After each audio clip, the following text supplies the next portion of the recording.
संकट समाधान के आज के इस सत्र में पहला प्रश्न हमारा श्रेया जैन सागर से पूछ रही हैं, गुरुवर हमारे नाम का हमारी जिंदगी पर क्या प्रभाव पड़ता है? नाम का हमारे जीवन पर क्या प्रभाव पड़ता है? नाम तो नाम है, नाम का कोई खास प्रभाव नहीं पड़ता। हमने देखा है कि कई फकीर चंद करोड़पति रहे हैं, छिदामी लाल अरबपति रहे हैं और करोड़े लाल फकीर रहे हैं। तो नाम ऊपर के होते हैं। फिर भी न्यूमरोलॉजी के अनुसार लोग व्यक्ति के नाम राशि से उसके भावी जीवन पर कुछ प्रभाव बताते हैं। अब मुझे पता नहीं कि नाम का कितना असर पड़ता है नहीं पड़ता, पर मुझे एक घटना याद आ रही है। एक आदमी था, उसका नाम था ठन पाल। ठन पाल। उसे लगा कि मेरा नाम ठीक नहीं, सोचा कोई अच्छा नाम ले लूं। घूमने के लिए गया, ढूंढे किसी का अच्छा नाम। तो आगे गया तो देखता क्या है, एक फटे हाल महिला जो साड़ी के नाम पर चीथड़े पहनी हुई है और वो कंडे बीन रही थी, गोबर के गोईठे होते हैं उपले, उनको बीन रही थी। उससे पूछा, बहन जी आप क्या कर रहे हैं, आपका नाम क्या है? उसने कहा लक्ष्मी। सामने वाला बड़ा आश्चर्य, लक्ष्मी और इतने फटे हाल। ठीक, थोड़ा आगे गया, देखा एक आदमी हल जोत रहा था और उसके तन पर कपड़ों के नाम पर आधी धोती मात्र थी। उससे पूछा, भाई तुम्हारा नाम क्या है? उसने कहा धनपाल। बोले धनपाल और एकदम कंगाल। थोड़ा आगे बढ़ा, एक शव यात्रा चल रही थी और उस शव यात्रा में पूछा, भाई कौन मर गए? तो जवाब मिला अमर सिंह। तो उसने कहा लक्ष्मी कंडा बीनती, ध्यान से सुनना, लक्ष्मी कंडा बीनती, हर हाके धनपाल और अमर सिंह भी मर गए, हम नोने ठन पाल। समझ गए? इसलिए नाम नाम है। नाम को सार्थक बनाने का प्रयत्न करना चाहिए। शास्त्रों में नामों के लिए लिखा है कि ऐसे नाम किसी के लिए न लें जिसका कोई अर्थ न हो। आजकल कुछ फैशन चल पड़ा है, बहुत अलग अलग प्रकार के नाम लोग करने लगे हैं। अनवर्थ नाम होना चाहिए और उसका किंचित प्रभाव उस विद्या के अनुसार माना जाता है जो अंक विद्या को मानते हैं, नामांक के माध्यम से मानते हैं। लेकिन मेरा इसमें कोई खास अनुभव नहीं है और बहुत ज़्यादा विश्वास भी नहीं है। उदाहरण के तौर पर लोग कहते हैं कि संयुक्त अक्षर से जिसके नाम की शुरुआत होती है वो अच्छा नहीं होते हैं, पर मेरा नाम तो बहुत अच्छा है कि नहीं? ज्ञान सागर आचार्य ज्ञान सागर जी महाराज का नाम संयुक्त अक्षर था। तो ये कुछ लोग बोलते हैं, पर मैं इस पर कम विश्वास करता हूँ। चलिए। श्रीमती संतोष जी मालूदार कटनी, उसके बाद संजय जैन करोल बाग दिल्ली। तैयार रहें, जल्दी बोलो जो तुम वे आ रहे हैं तब तक। महाराज जी, मेरे घर में 24 साल से लड़ाई हो रही है, मैं क्या करूं कि लड़ाई ना हो मेरे घर में? प्रेम करना शुरू कर दो, लड़ाई होना खत्म हो जाएगी। 24 साल से लड़ाई हो रही तो मैं क्या करूं? लड़ाई क्यों हो रही है देखो, लड़ाई के कारणों को पहचानो और उसका निवारण करो। कई बार छोटी छोटी बातों में बड़ी बड़ी लड़ाई हो जाती है। मैं एक स्थान पर था, एक बहुत संपन्न परिवार था और उस संपन्न परिवार में 25 साल से लड़ाई चल रही थी, सिर्फ एक 5 लाख की प्रॉपर्टी को लेकर। और उसके पीछे उनके कुछ कारोबार बंद हो गए थे, कोल्ड स्टोरेज थे, 2 कोल्ड स्टोरेज 10 साल से बंद थे, लाखों का नुकसान बल्कि करोड़ों में नुकसान हो गया। लेकिन 5 लाख की प्रॉपर्टी को लेकर के लोग एक दूसरे को के पीछे मरने मारने को आमादा हो गए थे। स्थिति भयानक थी और एक विडंबना थी कि वे लोग सब धर्म से भी जुड़े थे, धर्म क्षेत्र में सबसे आगे की पंक्ति में रहा करते थे।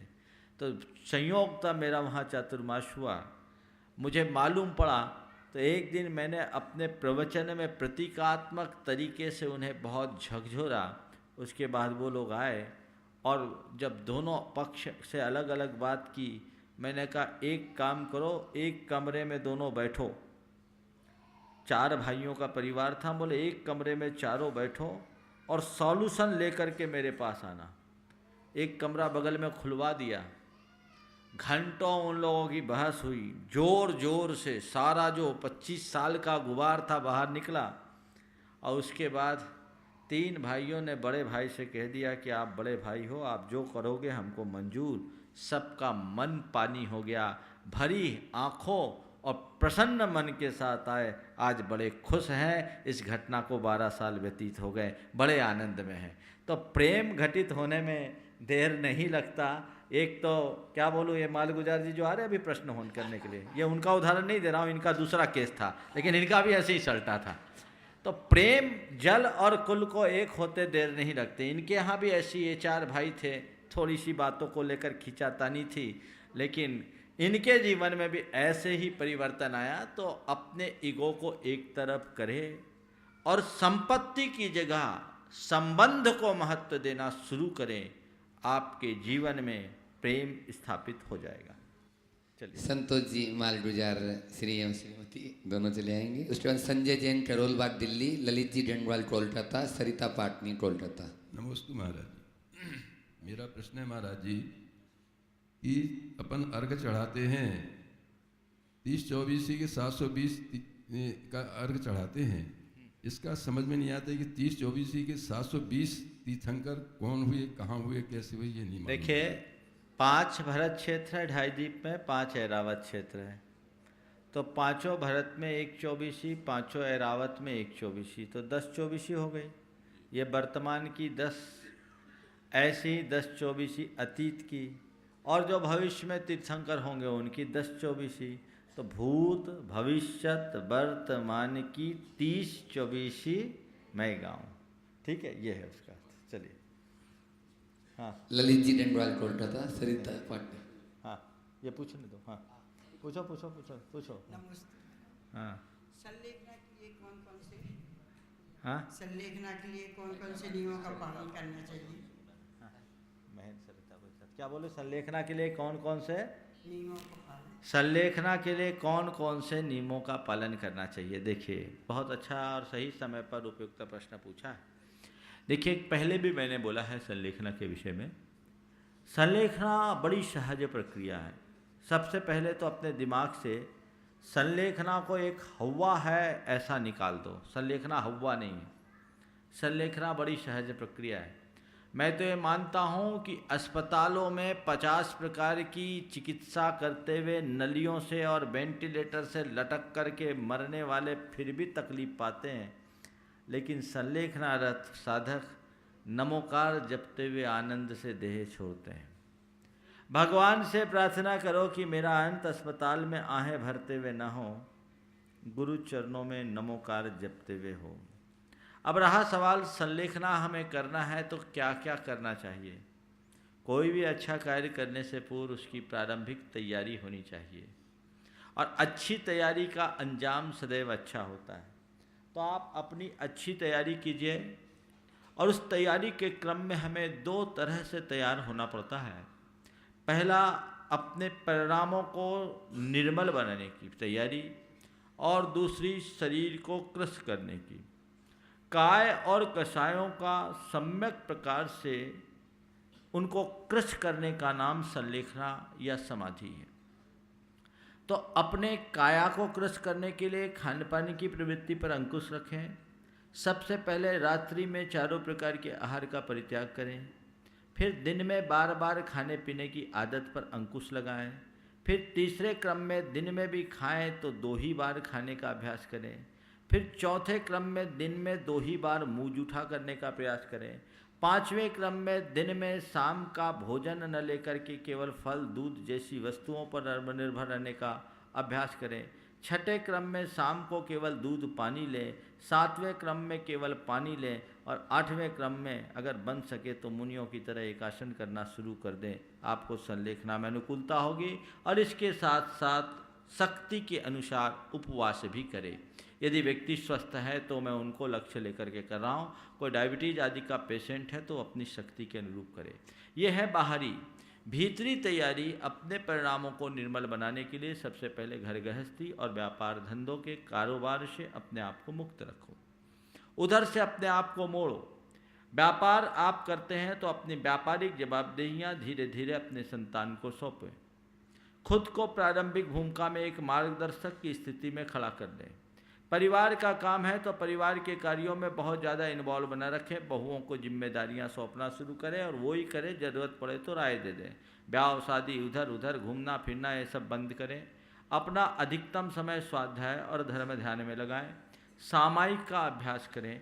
अपनी बैठक जितनी लंबी ले सकते हैं वो लें।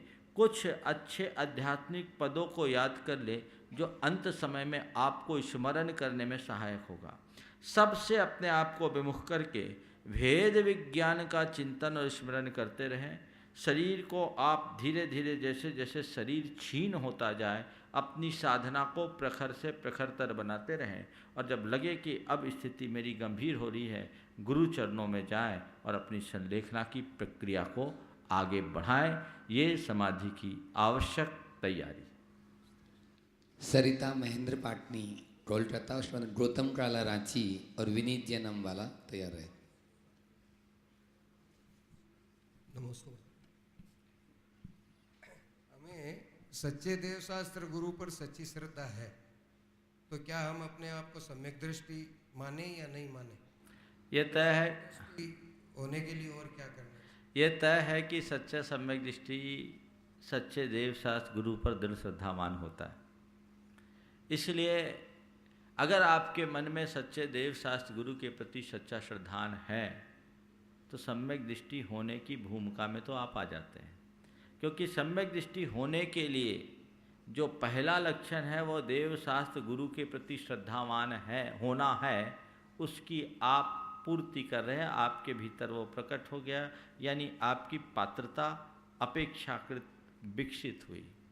लेकिन हाँ, ये बात दावे के साथ नहीं कहा जा सकता कि जो सच्चे देव शास्त्र गुरु का श्रद्धानी है वो नियमतः सम्यक दृष्टि है ही। पर आचार्य समंतभद्र महाराज के कथनानुसार यदि आपके हृदय में सच्चे देव शास्त्र गुरु के प्रति सच्ची श्रद्धा है तो आप पक्के तौर पर सम्यक दृष्टि हैं। उनका कहना है कि अगर तुम्हारा श्रद्धान पक्का होगा तो भीतर का तुम्हारा मोह कर्म नष्ट हुए बिना रहेगा नहीं। तुम्हारा श्रद्धान होना चाहिए और इसलिए उन्होंने कहा श्रद्धानम परमार्थानाम आप्तागम तपोभृताम त्रिमूढ़ा पूर्णमष्टांगम सम्यक दर्शनमस्मयम। तो पक्का श्रद्धान हो। जो लोग ये कहते हैं कि देव शास्त्र गुरु के प्रति श्रद्धान होने पर भी सम्यक दर्शन हो, उसका पक्का नहीं कहा जा सकता।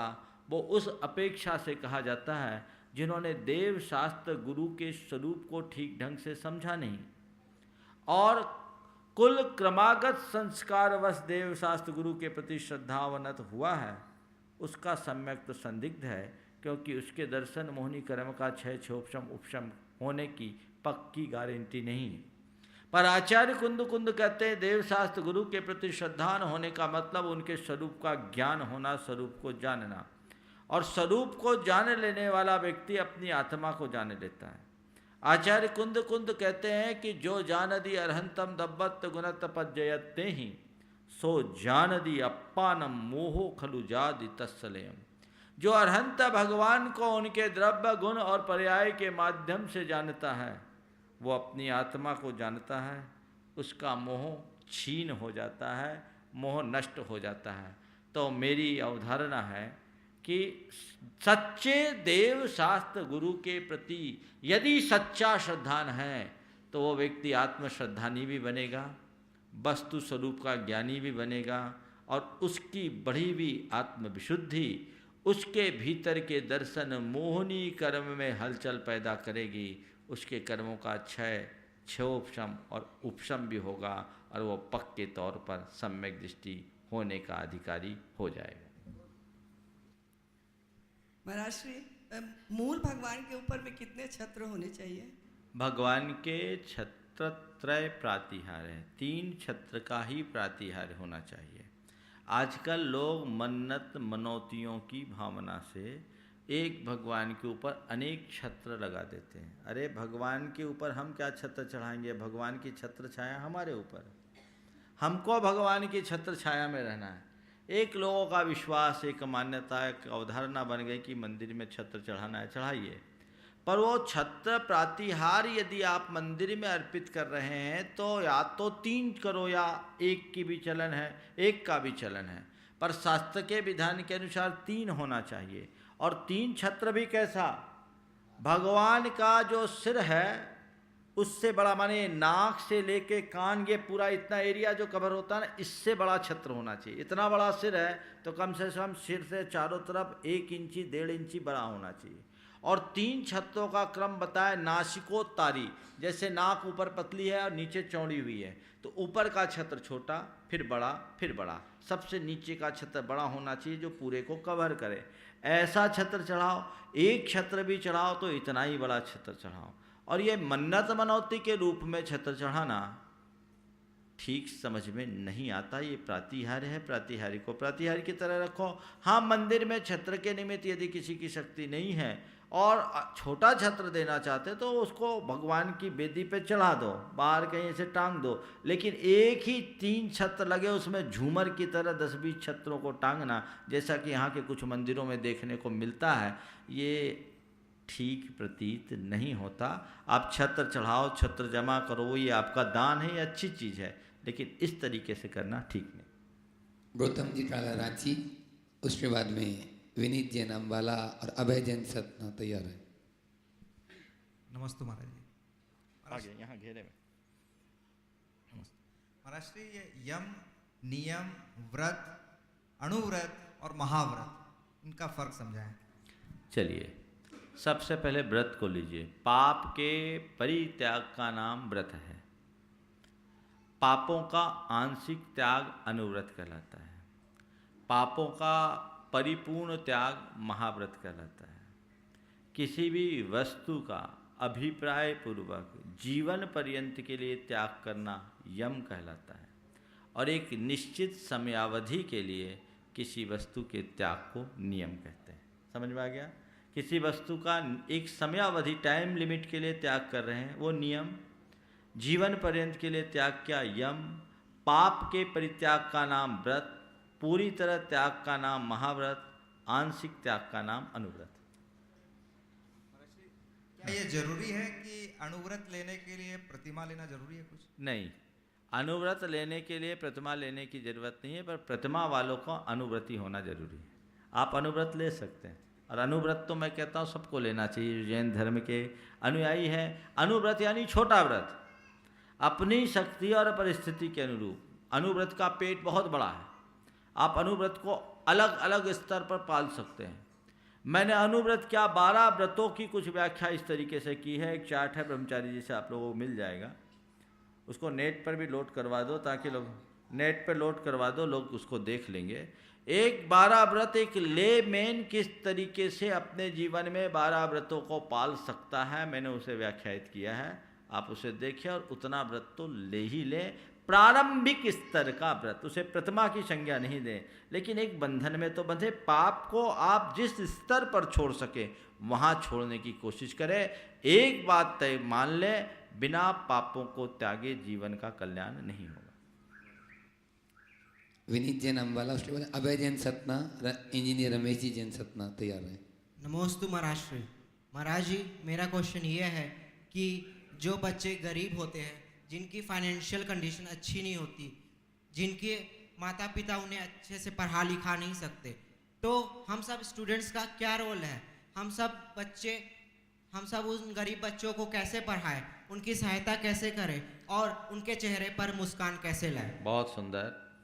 मैं तो ये कहना चाहता हूँ, जो गरीब बच्चे गरीबी को भोगे हैं, और जिन्हें अभाव का अनुभव है, वे एक संकल्प ले कि जब भी मैं पढ़ लिख कर अपने कार्य क्षेत्र में उतरूँगा तो कम से कम अपने जीवन में, जब तक मेरा जीवन रहेगा, किसी न किसी एक बच्चे की पढ़ाई में अपना योगदान देता रहूँगा। और अगर हर बच्चे ऐसा करते रहें तो समाज में कोई गरीब नहीं रहेगा। मेरे संपर्क में ऐसे अनेक बच्चे हैं जो अभावग्रस्त रहे, मैंने लोगों को प्रेरित करके उसको सपोर्ट दिलवाया, आज वो पढ़ लिख करके योग्य बन गए। और वो सब बच्चे यही नियम लिए हुए हैं कि किसी न किसी एक बच्चे को मुझे पढ़ाना है। ऐसे चलते चलते चेन बन जाएगी। एक समर्थ आदमी यदि एक कमज़ोर को समर्थ बनाता है तो हम 1 से 1 11 हो सकते हैं, और 11 से 111। इसलिए प्रयास करते रहना चाहिए। सारे स्टूडेंट्स को जो अब आगे अपने कार्य क्षेत्र में उतरने वाले हैं और जो उतर चुके हैं, मैं उन्हें यही संदेश देना चाहता हूँ।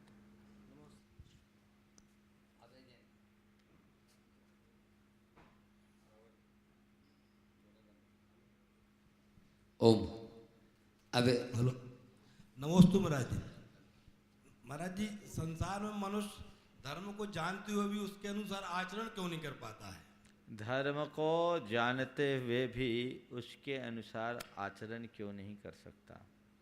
इसलिए कि वो जानता है, मानता नहीं।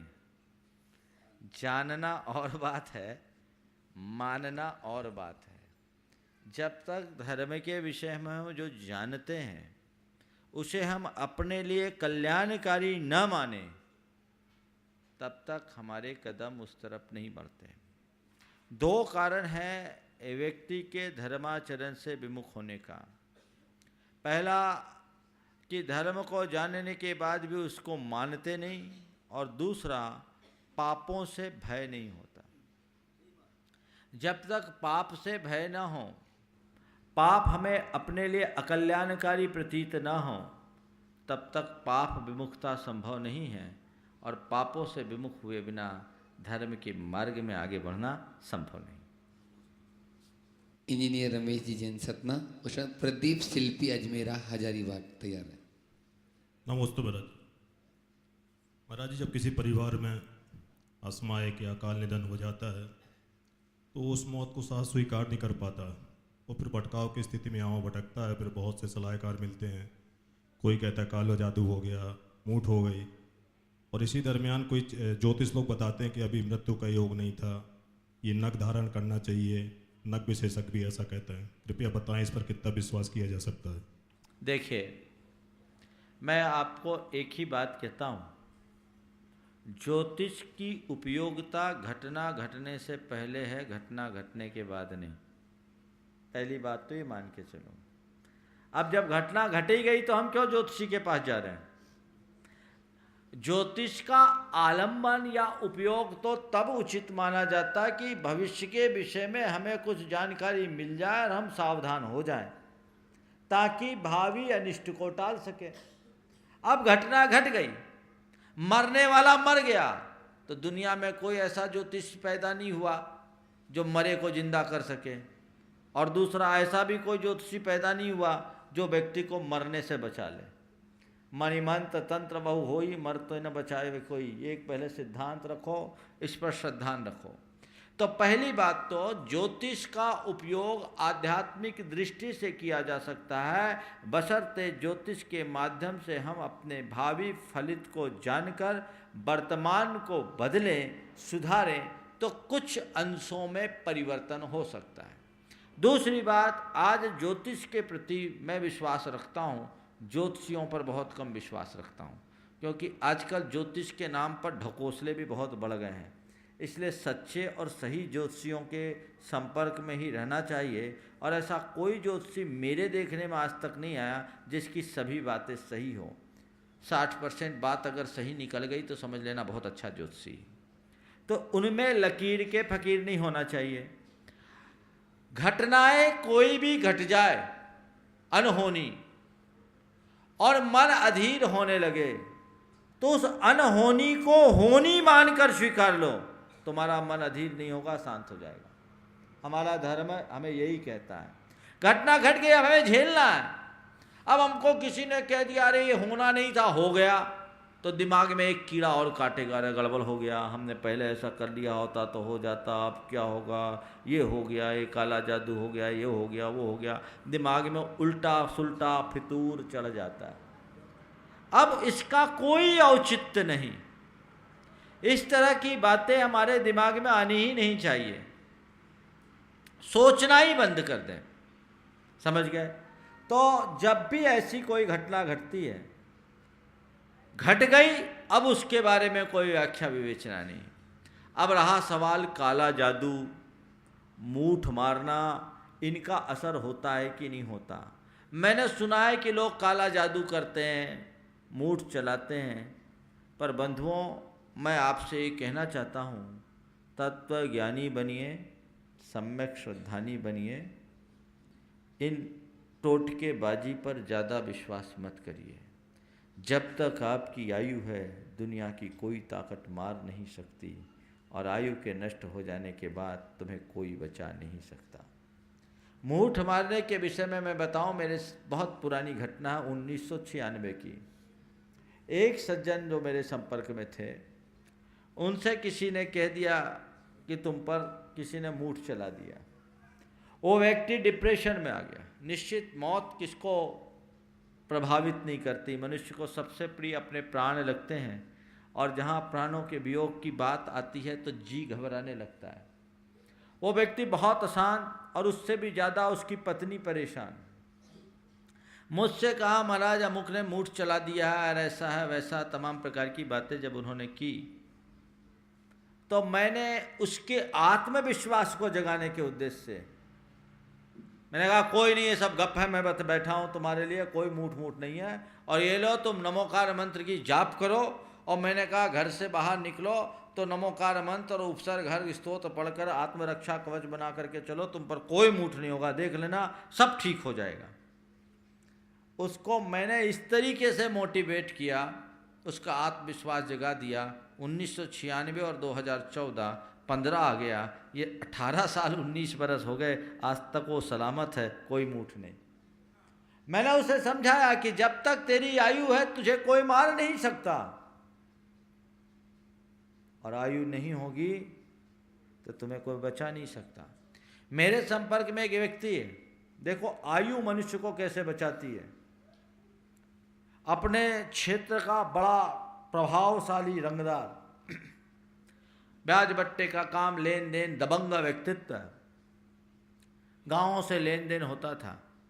बुलेट पे बैठकर एक गांव में गया, किसी बात को लेकर कहा सुनी हो गई, और सामने वाले ने उसके छाती पर 12 बोर की बंदूक अड़ा दी। उस व्यक्ति को विश्वास नहीं कि ये लोग मुझे मारेंगे, सोच रहे मजाक कर रहे, वो उस समय नशे में था। मार दे, बोले मार दो। आप सुनकर ताज्जुब करेंगे, बंदूक दागी, कारतूस अंदर फट गई। छाती पर अड़ाई हुई बंदूक, कारतूस अंदर फट गई, उसका कुछ नहीं हुआ। उसके बाद उसके माथे पे फरसे से वार हुआ, पूरा माथा फट गया, वहाँ से भागा। एक महिला ने उसी गांव की उसको शरण दी। एसपी को फोर्स सहित उस गांव में पहुंचने में लगभग 3 घंटे लग गए। तब तक उस महिला की साड़ी से अपना सिर बांधे बैठा रहा, ब्लीडिंग होते रही, और जब एसपी आया उसे अस्पताल में भर्ती किया। शाम को लोग मिलने के लिए उससे गए तो अस्पताल में बैठा हुआ ताश खेल रहा था। मौत है, मौत जब होनी होगी तभी होगी। 2 घटना और सुनाता हूं। जबलपुर में एक लावारिस व्यक्ति था जिसके पूरे शरीर में, जबलपुर मेडिकल कॉलेज की घटना 1985 की है, शायद आपको याद होगी, पूरे उस इलाके के अखबारों में छपी थी। उसके पूरे शरीर में एक ऐसी बीमारी हो गई जो बदबू फैलती थी, पूरे में घाव घाव। जब कोई देखने वाला नहीं हुआ तो डॉक्टरों ने उसे जहर का इंजेक्शन लगा दिया मारने के लिए, और कहते हैं विषस्य विषमौषधम।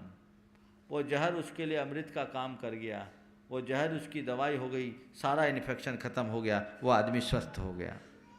क्या बोलोगे तुम इसको?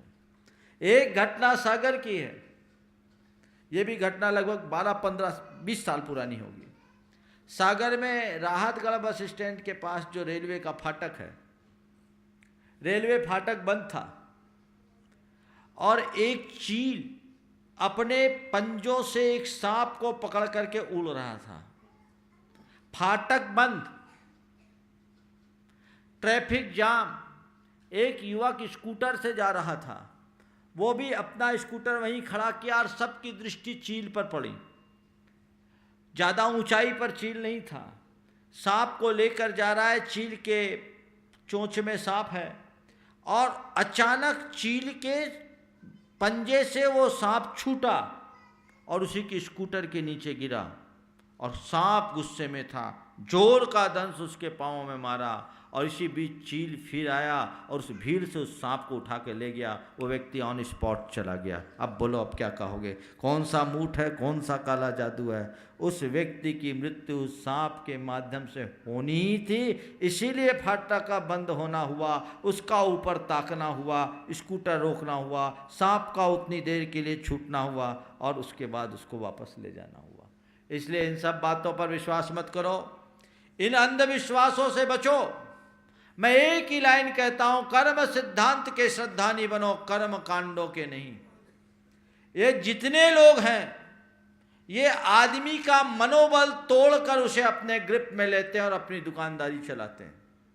कुछ ना कुछ ऐसी बातें बोल देते हैं जिससे आदमी के दिमाग में एक फितूर बैठ जाता है और फिर वो उनके क्लच में आ जाते हैं, उनके पूरे के पूरे प्रभाव में आ जाते हैं, फिर उन्हीं के रास्ते चलने लगते हैं। और इसमें बहुत सारे लोग कई तरीके से अपना उल्लू सीधा करते हैं। पक्का श्रद्धानी बनो, सम्यक दृष्टि ऐसा होता है जो जीवन में बड़ी सी बड़ी विपत्ति के आगे भी विचलित नहीं होता। घबराना नहीं, स्थिर चित्त होकर के सामना करो। जिसके ऊपर जैन धर्म का जादू चल गया उसके जीवन में कोई जादू नहीं चल सकता, वह एकदम स्थिर रहता है और ऐसी स्थिरता बनाए रखना चाहिए। रहा सवाल नगों का, नग का अपना एक विज्ञान है और उसके प्रभाव को मैं नकारता नहीं, लेकिन इसमें भी आजकल बहुत ठटकरम बढ़ गए। नग का जो विज्ञान है वो ये है कि ब्रह्मांड के तत्वों में और हमारे शरीर के अंदर के तत्वों के समीकरण में जब अंतर होता है रसायनों में, तो उसका हमारे जीवन व्यवहार पर विपरीत प्रभाव पड़ता है। हमारे कर्म के रसायन उससे प्रभावित होते हैं, हमारी भावदशा बदलती है। उसकी जगह में अगर हम कोई व्यक्ति नग पहनता है तो नगों से होने वाले विकिरण से उस प्रकार के तत्वों की पूर्ति हो जाती है, अनुभव सिद्ध है। लेकिन इसमें भी आजकल धंधाबाजी बहुत होने लगा। 2 रुपये की चीज़ 2000 में देने लगे लोग, ये सब गड़बड़ियाँ होने लगी। अगर विश्वासी व्यक्ति हो, नग देने का हो तो करे, लेकिन एक बात ध्यान रखना, केवल नग पहनने से कुछ नहीं होगा। तुम कितने भी रतन धारो फिर भी उल्टे सीधे संकट होते हैं। एक आदमी के 10 माने दोनों हाथों में 10 उंगलियों में कोई ना कोई नग थे। हमने बोला क्यों? बोले महाराज ये सब पंडितों ने बोला, मेरा शौक भी मैंने पहन लिया। मतलब जीवन में कोई संकट? बोला महाराज वो सब तो चलते ही रहता। हम बोले तूने रत्न पहना फिर भी तेरे जीवन में विपत्ति है, मैंने रत्नत्रय पहन लिया, मेरे जीवन में कोई विपत्ति नहीं है। बस जीवन की सच्ची संपत्ति भीतर का रत्नत्रय है, बाहर का रत्न नहीं। उसे एक प्रकार के ट्रीटमेंट के लिहाज से लिया जाए तो उसमें कोई दोष नहीं है, लेकिन ये मान लेना कर्म की आड़ जब आंधी आती है तो कोई निमित्त काम नहीं करते।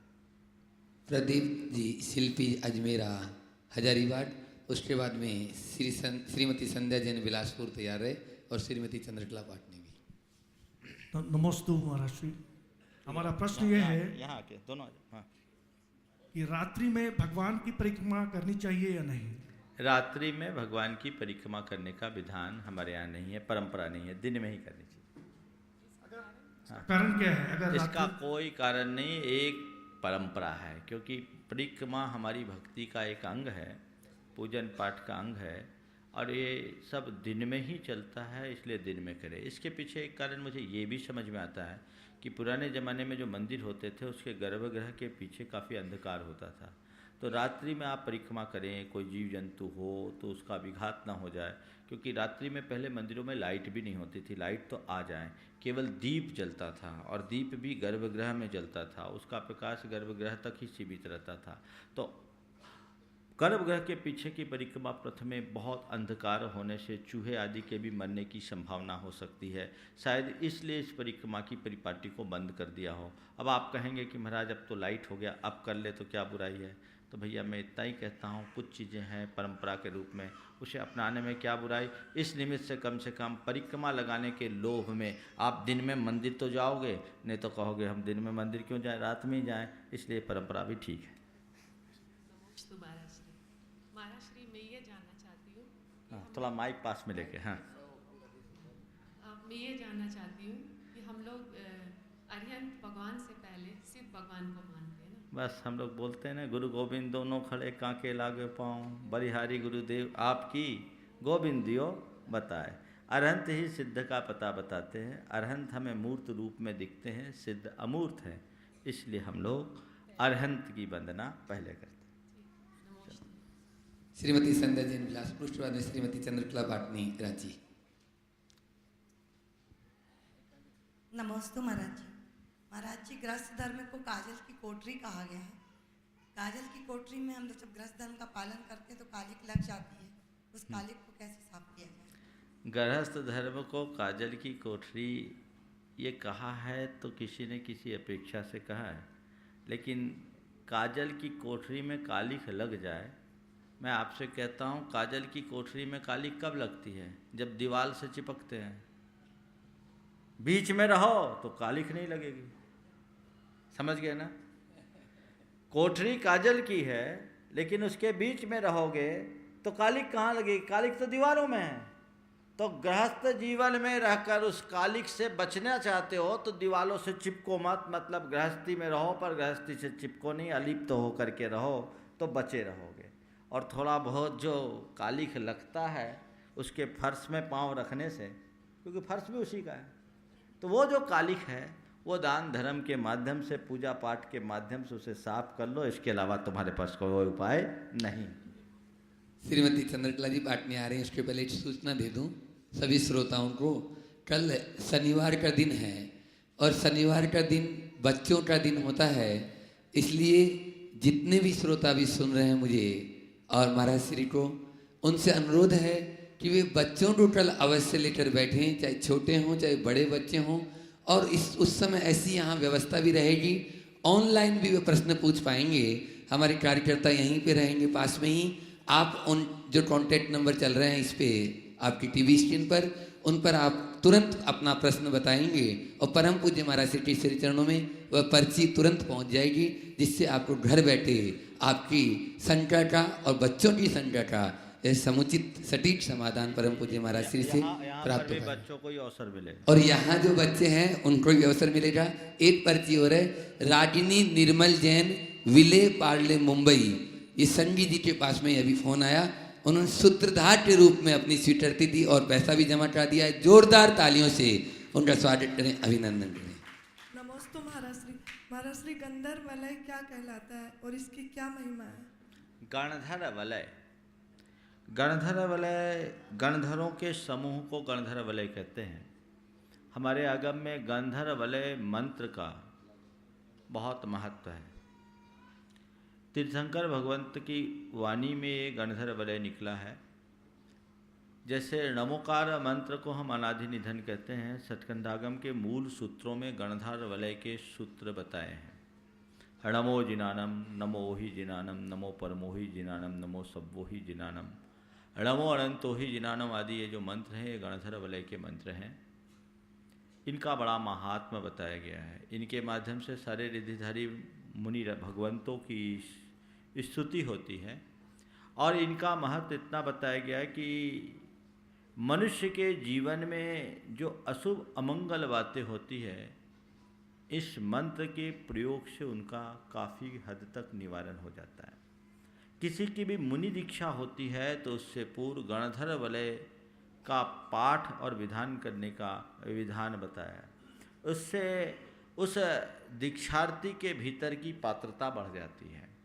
हम लोगों का जो पाक्षिक प्रतिक्रमण होता है उसमें भी हम लोग गणधर वलय का पाठ करते हैं।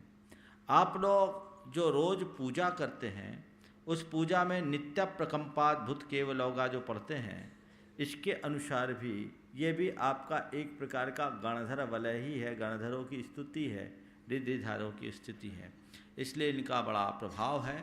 गणधर वलय के एक एक मंत्रों का बहुत बहुत प्रयोग किया गया है और इनका प्रभाव होता है।